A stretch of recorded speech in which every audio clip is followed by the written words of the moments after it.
अस्सलाम वालेकुम मोअज़्ज़िज़ असातिज़े कराम। आज हमने स्टार्टर में बच्चों को जो पढ़ाया वो हा हे के बारे में पढ़ाया। बच्चों को हमने यही कहा कि ये जीम की खानदान से है। जीम भी हमने बच्चों को लिखना सिखा दिया, चे भी लिखना सिखा दिया। तो हा हे तो मुश्किल ही नहीं है, हे बिल्कुल उसी तरह से है। फर्क हमने उन्हें बस ये जरूर याद करवाना है कि इसके अंदर भी कोई नुक्ता नहीं, इसके ऊपर भी कोई नुक्ता नहीं, इसकी कोई ऐसी अलामत नहीं है, सिर्फ इसको खाली लिखा जाता है। तो ये हा हे, हा हुक्का, हा हलवा, हा हलवाई, हा हौज, बहुत सारे अल्फाज बनते हैं।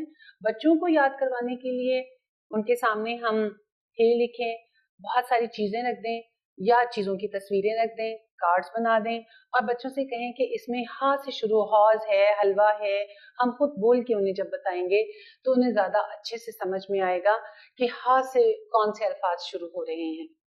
हाँ के बारे में हम उनको मुख्तलिफ तरीके से और भी चीजें पूछ सकते हैं, जैसे किसी का नाम क्या है, बच्चे बहुत शौक से बताएंगे। हे की पहचान, उसकी लफ्ज की पहचान, हा से शुरू होने वाले जो अल्फाज हैं इनकी पहचान हमें उन्हें करवानी है ताकि उन्हें अच्छी तरीके से ये याद रह जाए। हमारी वेबसाइट आपको नजर आ रही है, इसके ऊपर जो लिंक आपको नजर आ रहा है उस पर तमाम रिसोर्सेज आपको दस्तयाब होंगे जो आपके लिए बहुत मुआविन मददगार साबित हो सकते हैं। आपके साथ फिर मुलाकात होगी अगले सबक के साथ इंशाल्लाह ताला। तब तक के लिए इजाजत, अल्लाह हाफ़िज़।